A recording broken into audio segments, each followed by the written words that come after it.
आज मैं आपको सुनाने वाला हूँ नरेंद्र मोदी जी की बचपन से लेकर अभी तक की पूरी कहानी। कैसे एक चाय बेचने वाला लड़का बना दुनिया के सबसे बड़े लोकतांत्रिक देश का प्रधानमंत्री। तो कहानी शुरू होती है 17 सितंबर 1950 से।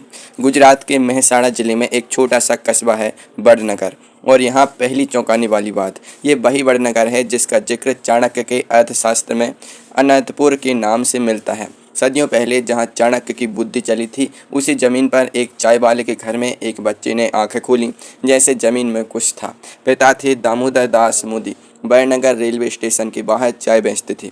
माँ थी हीराबेन, 6 बच्चे थे, छोटा घर, बड़ी मुश्किलें। नरेंद्र तीसरे नंबर के थे। स्कूल से आते सीधे स्टेशन, बाप के साथ चाय बेचते। गर्मी हो, ठंड हो, बारिश हो, केतली ठंडी नहीं पड़ती थी। और एक बात जो बहुत कम लोग जानते हैं, ये परिवार घांची समुदाय से था। पिछड़ा वर्ग मतलब वो वर्ग जिसे सदियों से नज़रअंदाज किया गया।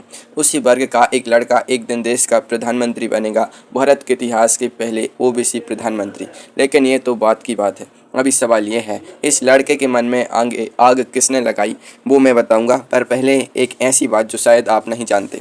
13 साल की उम्र में नरेंद्र की शादी कर दी गई जसोदाबेन चीमन लाल से, और वो चले गए। दशकों तक किसी को नहीं बताया। 2014 में जब पहली बार चुनावी हलफनामे में लिखना जरूरी हो गया, तब दुनिया को पता चला जसोदाबेन आज भी गुजरात में रिटायर स्कूल टीचर के रूप में रहती हैं। और जो वो शख्स कभी बताना नहीं चाहता था, उसकी पत्नी को आज सुरक्षा कर्मी मिलते हैं। प्रधानमंत्री की पत्नी जो है, जिंदगी का मजाक देखो। खैर, वापस आते हैं 8 साल की उम्र पर। छोटे नरेंद्र आरएसएस की शाखा जाने लगे। जब बाकी बच्चे गिल्ली डंडा खेल रहे थे, ये बच्चा शाखा में था। और इस शाखा में उसके मन में एक सवाल जगाया, जिसका जवाब ढूंढते ढूंढते वो एक ऐसे सफ़र पर निकल गया जो आज तक लोग याद करते हैं। वो सफ़र क्या था, आगे बताता हूँ। 1967 स्कूल खत्म और एक दिन घर का दरवाज़ा बंद। पीछे नहीं देखा, नरेंद्र मोदी निकल गए। अगले करीब 2 साल पूरा हिंदुस्तान, हिमालय, ऋषिकेश, असम, बंगाल, जो दर बदर भिरे उसी ने मंजिल पाई। जो घर में बैठे वो बस रात गुजारते रहे। और इस सफ़र में एक बात है जो बहुत कम किताबें बताती हैं। कोलकाता के पास बेलूर मठ, स्वामी विवेकानंद का आश्रम। नरेंद्र वहां गए और उन्हें वापस कर दिया गया। कॉलेज की डिग्री नहीं थी, इसलिए आश्रम ने दरवाज़ा बंद कर दिया। वो नरेंद्र जो एक दिन दुनिया के सबसे बड़े लोकतंत्र का नेता बनेगा, उसे एक आश्रम ने दरवाजे पर रोक दिया। अल्मोड़ा गए, वहाँ से भी लौटे। असम के गुवाहाटी गए, वहाँ से राजस्थान, दिल्ली होते हुए वापस गुजरात, अहमदाबाद चाचा के यहाँ। और चाचा के यहाँ था गुजरात रोडवेज बस स्टैंड पर एक कैंटीन। वो चाय वाले का बेटा फिर से चाय बेचने लगा। लेकिन इस बार यही वो जगह बनी जहाँ जिंदगी ने उनसे हाथ मिलाया। वहाँ मुलाकात हुई लक्ष्मण राव इनामदार से, आरएसएस के वरिष्ठ प्रचारक। और उस एक मुलाकात ने पूरी कहानी बदल दी। कैसे, आगे। 1971 भारत पाकिस्तान जंग, और उसके बाद नरेंद्र मोदी ने कैंटीन छोड़ दी। वो बन गए आरएसएस के पूर्णकालिक प्रचारक। और यहाँ वो बात बताता हूँ जो इस पूरी कहानी का सबसे अहम हिस्सा है। प्रचारक का नियम था 2 जोड़ी कपड़े बस, ना घर, ना परिवार, ना तनख्वाह। नरेंद्र मोदी ने ऐसे 16 साल गुजारे। अलग अलग घरों में रहे, जहाँ चटाई मिली वहाँ सोए। वो आदमी जिसके पास आज देश का खजाना है, उसके पास कभी सिर्फ 2 जोड़ी कपड़े थे। जिसने अपनी सब इच्छाएं छोड़ दी, उसी ने एक दिन सबकी बागडोर थामी। और 1975 इंदिरा गांधी का आपातकाल, आरएसएस पर पाबंदी। और मोदी वो भेष बदल बदल कर घूमते रहे, कभी साधु के रूप में, कभी किसान, कभी कुछ और। पुलिस ढूंढती रही, मिली नहीं।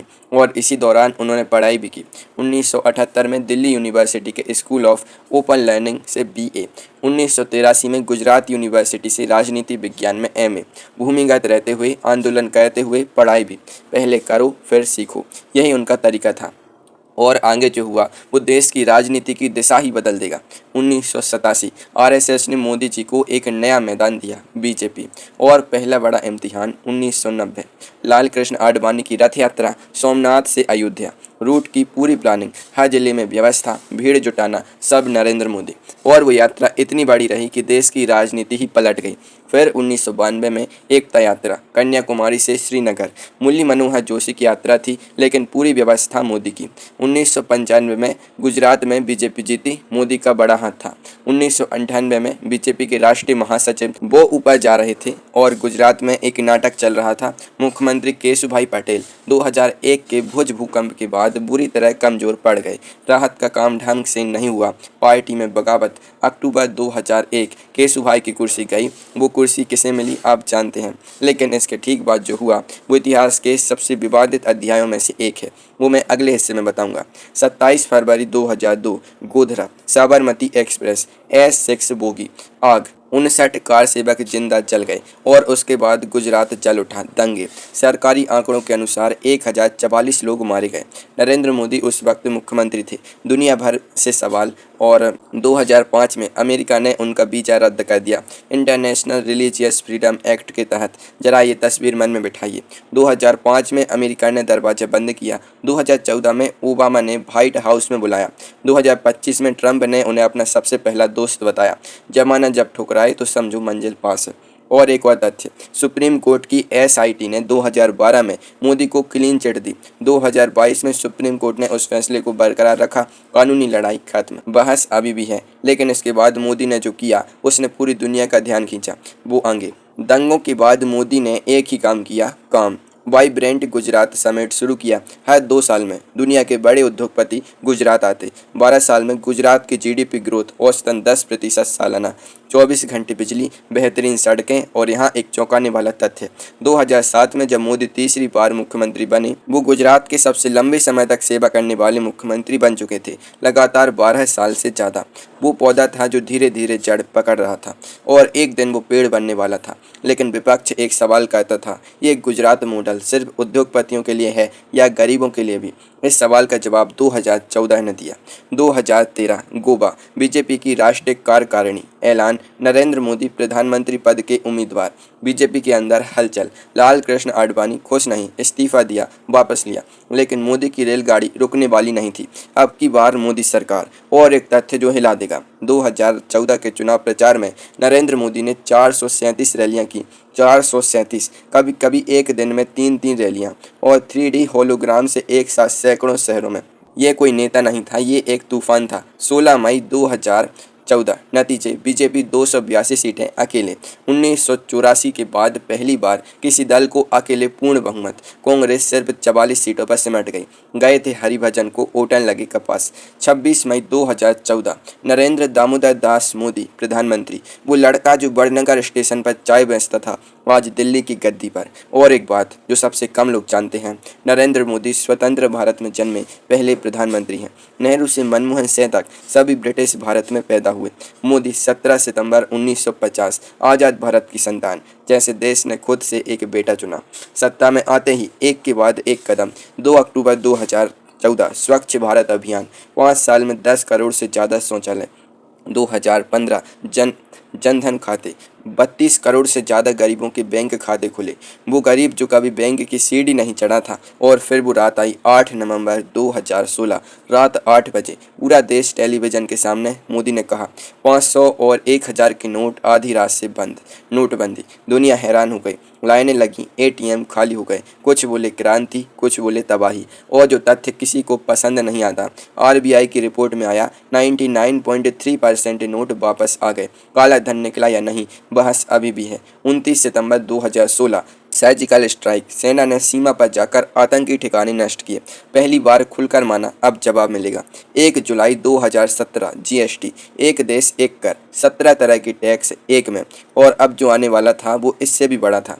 14 फरवरी 2019 पुलवामा, CRPF के 40 जवान शहीद। देश एक था और ठीक 12 दिन बाद 26 फरवरी 2019 बालाकोट, वायुसेना ने सीमा पार जाकर पाकिस्तान के आतंकी कैंप उड़ाए। 23 मई 2019 नतीजे, बीजेपी 303 सीटें, 2014 से भी ज़्यादा। इतिहास में पहली बार किसी पार्टी को दूसरी बार और ज़्यादा सीटें मिली। 5 अगस्त 2019 धारा 370 खत्म। जम्मू कश्मीर पूरी तरह भारत, 70 साल का एक अधूरा सवाल खत्म। 2023 में सुप्रीम कोर्ट ने इस फैसले को वैध माना। और अगस्त 2023 चंद्रयान, भारत का यान चंद्रमा के दक्षिणी ध्रुव पर उतरा। दुनिया में पहला, अमेरिका नहीं, रूस नहीं, चीन नहीं, हिंदुस्तान। चांद पे गाड़ा हमने तिरंगा, दुनिया देखती रही, हम आगे बढ़ते रहे। और फिर 30 दिसंबर 2022 हीराबेन मोदी चल बसी। 99 साल की उम्र में वो माँ जो बड़नगर में रहती थी, जिसने बेटे को रेलवे स्टेशन पर चाय बेचते देखा था, जिसने कभी सोचा न था कि वो बेटा एक दिन G20 की अध्यक्षता करेगा। माँ थी तो लगता था घर है, माँ गई तो घर भी गया। उस दिन वो देश के प्रधानमंत्री थे, पर उस पल सिर्फ एक बेटे थे जिसकी आंखें भर आईं।